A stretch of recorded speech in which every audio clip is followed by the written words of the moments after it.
Greetings and welcome to Discipleship Biblical Narratives. We extend a warm invitation to join us on this captivating journey as we delve deep into the compelling topic of the present-day location of the biblical Garden of Eden. We explore the various interpretations about this ancient paradise and discuss its relevance in today's world. Don't forget to like and share this video with other truth seekers who are curious about the origins of mankind. In the beginning there was a garden, a paradise known as Eden. But where was it, and can we find it today? This paradise, this Eden, is more than a mere plot of land. It's a symbol of innocence and purity, an oasis of peace and harmony, a sanctuary of perfect balance. It's a place that has been etched into the collective memory of humanity, mentioned in ancient texts and religious scriptures, depicted in art and literature, and sung about in hymns and ballads. The Bible paints a vivid picture of Eden. Genesis tells us it was a place where God walked with man, where every tree was pleasant to the sight and good for food. There was a river that flowed out of Eden, watering the garden and dividing into 4 heads. It's a place of unparalleled beauty and abundance, a paradise lost to the annals of time. But where was Eden? This is a question that has puzzled scholars, archaeologists, theologians, and adventurers for centuries. The mystery of Eden's location has sparked countless theories and expeditions, each one hoping to unearth the true location of this biblical paradise. Some suggest that Eden was located in Mesopotamia, the cradle of civilization, where the Tigris and Euphrates rivers meet. Others propose that it was in Africa, the birthplace of humanity, where the Pishon and Gihon rivers are believed to have flowed. Still, others argue that Eden is not a physical location, but a metaphysical one, a spiritual state of being, a garden within us all. Each theory is compelling, each hypothesis intriguing, each perspective offering a fresh insight into the enduring enigma of Eden. And yet, despite the best efforts of scholars and explorers, the exact location of Eden remains a mystery. Its whereabouts are as elusive as the garden itself, hidden in the mists of time and shrouded in myth and legend. So, the quest begins, to unearth the true location of this biblical paradise. The Bible provides us with some clues, but they are enigmatic and open to interpretation. One of the most significant clues comes from the book of Genesis, which mentions 4 rivers in relation to Eden's location. These rivers are the Pishon, Gihon, Tigris, and Euphrates. The Pishon is described as winding through the entire land of Havilah, where there is gold. The Gihon winds through the entire land of Cush. The Tigris runs along the east side of Ashur, while the Euphrates is simply noted as the 4th river. While these descriptions may seem straightforward, interpreting them is anything but. For instance, the issue arises when we realize that these rivers do not converge in any known location on the modern map. This has led to the suggestion that the geography of the Earth may have dramatically changed since the time Genesis was written. Some scholars propose that shifts in tectonic plates, natural disasters, or even the Great Flood could have altered the courses of these rivers. There's also the issue of identifying the lands the rivers are said to wind through. Havilah and Cush are ancient regions whose exact locations are uncertain. Havilah is thought to be somewhere in the Arabian Peninsula, while Cush is generally associated with ancient Ethiopia.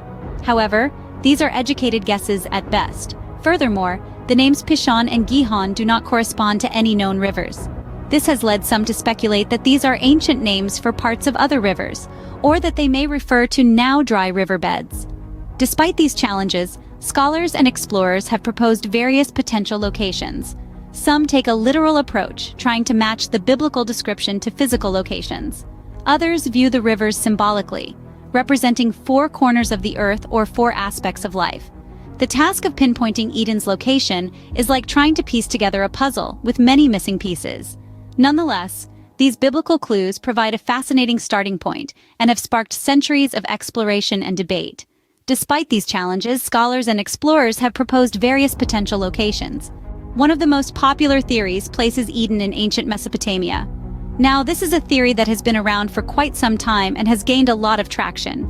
Mesopotamia, or what we now know as modern-day Iraq, was once a fertile land, watered by the Tigris and Euphrates rivers.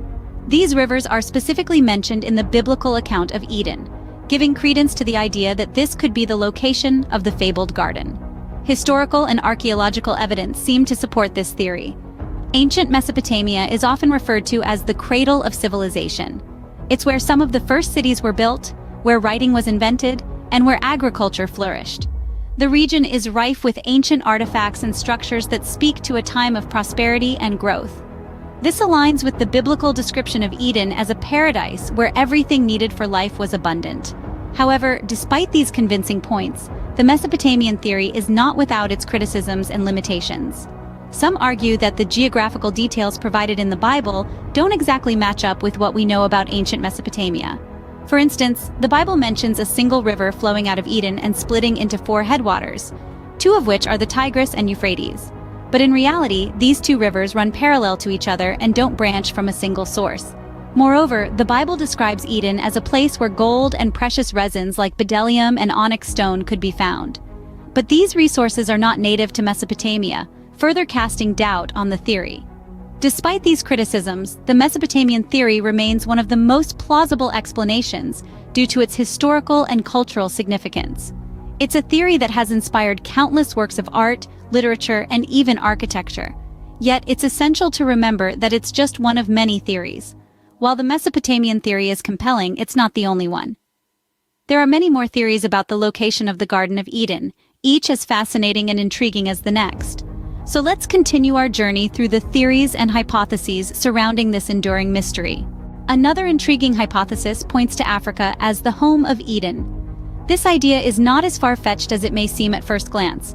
Africa, after all, is widely recognized as the cradle of humankind, where our earliest ancestors first made their mark. The African hypothesis hinges on several compelling lines of evidence. Genetic studies, for instance, point to Africa as the origin of all modern humans. Our genetic diversity is most extensive on this continent, a clear indication of our deep roots here. Anthropological evidence, too, supports this view. The oldest human remains, dating back millions of years, have been unearthed in Africa, further strengthening the case for this continent as our original home. This hypothesis also finds support in the field of linguistics. Some scholars argue that the oldest languages, those that have changed the least over time, are found in Africa. These linguistic fossils, they suggest, offer tantalizing clues to our earliest history, possibly even to the time of Eden. But while the African hypothesis is compelling, it is not without its critics. Some point out that the genetic and anthropological evidence, while strong, is not definitive. Others argue that the linguistic evidence is too speculative, too dependent on assumptions that may not hold up under scrutiny. The biggest challenge, perhaps, is the lack of any direct evidence linking Africa to the biblical Eden. No archaeological finds, no ancient texts, nothing that clearly points to Africa as the location of this fabled garden. Moreover, the African hypothesis, like any other, has its limitations. It offers a broad geographical area, but it does not pinpoint an exact location for Eden. It provides a general direction, but it leaves us with many unanswered questions. The African hypothesis gives us much to ponder, yet the search for Eden continues. Some suggest that Eden is not a physical place, but a spiritual or metaphorical one. This interpretation of the Garden of Eden has been a topic of profound interest, not just for biblical scholars, but also for those on a personal journey of faith. Let's delve into this interpretation. The Garden of Eden in this context is seen as an allegory, a symbolic representation of a higher truth. It represents a state of innocence, purity, and unbroken communion with the divine.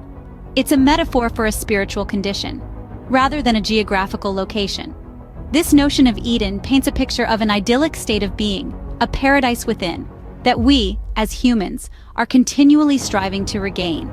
The implications of this interpretation for biblical scholarship are significant. It shifts the focus from a literal reading of the text to a more philosophical and introspective approach. It challenges scholars to explore the deeper spiritual truths embedded in the biblical narrative. On a personal level, this interpretation of Eden can be profoundly empowering. It suggests that the paradise we seek is not out there, but within us.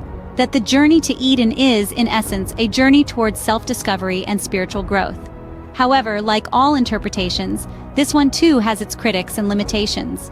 Critics argue that it risks oversimplifying or even negating the historical and cultural context of the biblical narrative. They contend that reducing Eden to a mere metaphor can strip away layers of meaning and significance. Moreover, this interpretation can be challenging for those who adhere to a more literal understanding of the Bible. It demands a certain level of spiritual maturity and openness to metaphorical thinking that may not resonate with everyone. Yet these criticisms do not diminish the value of this interpretation. They simply highlight the complexity and multidimensionality of the biblical text. The Bible, like any ancient text, is a rich tapestry of stories and symbols that can be interpreted in myriad ways. Whether real or metaphorical, the Garden of Eden continues to captivate us.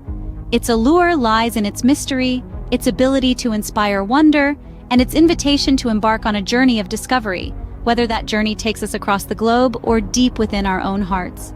The Garden of Eden, a paradise lost or a paradise within? This enigma has sparked countless theories, from biblical clues placing Eden at the dawn of civilization, to the Mesopotamian hypothesis locating it near ancient rivers, to the African theory tracing it back to humanity's cradle. Some even suggest a spiritual interpretation, proposing Eden as a state of being rather than a physical location. The quest for Eden is as much a journey of discovery as it is a testament to the enduring power of our ancient narrative.